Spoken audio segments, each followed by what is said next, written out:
Kongeye kubaha ikaze inshuti bakunzi bani Bisangwe TV, aho muri hirya no hino mu gihugu, abari mu majyaruguru, abari mu majyepfo, abari burengerazuba, iburasirazuba ndetse n'umujyi wa Kigali. Reka dusuhuze namwe muri hirya no hino mu bihugu bitandukanye biri ku isi, aha ni hakurya y'amazi, mu bihugu bitandukanye, mu migabane itandukanye y'isi. Inkuru tugiye kubagezaho, tugiye kubavira muzingo inkuru wishwe na coronavirus mu bantu babiri baherutse gupfira umunsi umwe iminsi yashize. Uyu mugabo rero akaba ari umugabo wahoze ari umuyobozi. Tugiye kureba ese uyu mugabo yitwa nde, umugabo yayoboye hehe, hanyuma nanone tugende tureba n'ibindi bitandukanye ku bijyanye n'imyaka ye, igihe yavukiye ndetse n'igihe yamaze ku buyobozi. Turaza no kugaruka uburyo iki cyorezo cyamuhitanye, ni mu kanya mu buryo burambuye. Gusa nugende udakoze subscribe no gukanda ku kimenyetso cy'inzogera kugira ngo utazajya ucikwa n'ibyo tukugezaho umunsi ku wundi.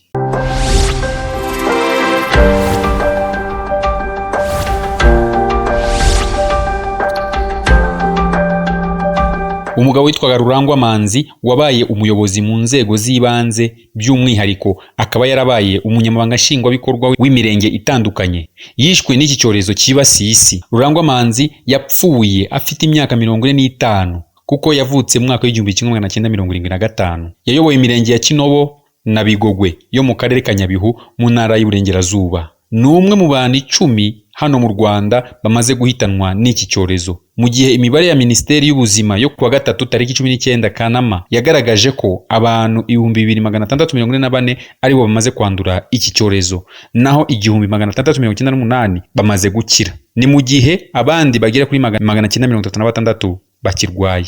Iyi ni imibare yasohotse igihe uyu mugabo yitabaga Imana. Umwe mu bo mu muryango wa Rurangwa yabwiye ikinyamakuru Ukwezi ko nyakwigendera yazize iki cyorezo cyamuhitanye kuwa mbere tariki ya 17 Kanama mwaka wa 2020. Yakomeje agira ati nibyo yapfuye kuwa mbere, ariko yari yagaragayeho iki cyorezo mu mpera z'icyumweru, mbese ntabwo yarwaye igihe kinini. Hirwa Claude waganiriye n'itangazamakuru nawe mu muryango wa nyakwigendera yavuze ko nta bundi burwayi budasanzwe yari amaze iminsi afite, ariko baje kumusangamo iki cyorezo mu mpera z'icyumweru aza kwitaba Imana kuwa mbere.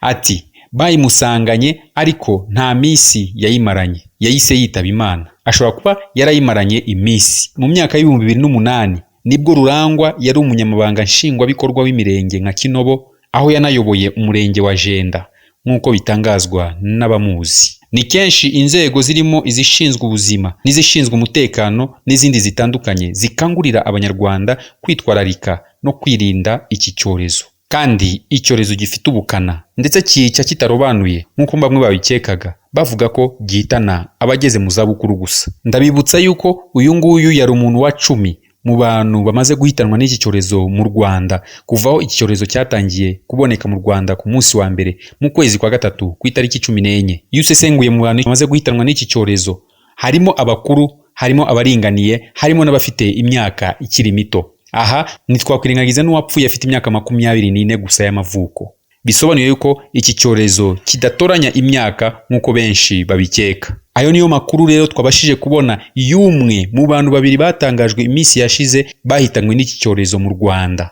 Ikindi kandi bwari ubwa mbere mu Rwanda hapfuye abantu babiri icyarimwe bishwe n'iki cyorezo. Minisiteri y'Ubuzima yo ikomeje gushishikariza abanyarwanda kwitondera amabwiriza yose yashizweho ndetse bakayakurikiza. Gusa ikigaragara nuko abantu benshi bakomeje kwirara, ndetse ubu ngubu icyorezo kikaba cyarakwirakwiye hirya no hino. Ibi nibyo byavuyemo gufunga amasoko amwe akomeye mu gihugu, ndetse hakaba hakomeje gupimwa abantu batandukanye hirya no hino kugira ngo barebe uko icyorezo gihagaze. Bamwe mu bayobozi bakomeje nanone kugaragaza yuko bishoboka ko abantu basubira muri gahunda ya guma mu rugo. Aha ntitwakwirengagiza uko Johnson Businge yanditse ku rukuta rwe rwa Twitter avuga ko abantu benshi bakomeje kwirengagiza nkana kwirinda ikwirakwiza y'iki cyorezo, bityo rero tukaba turimo gukoza imitwe y'intoki muri gahunda ya guma mu rugo.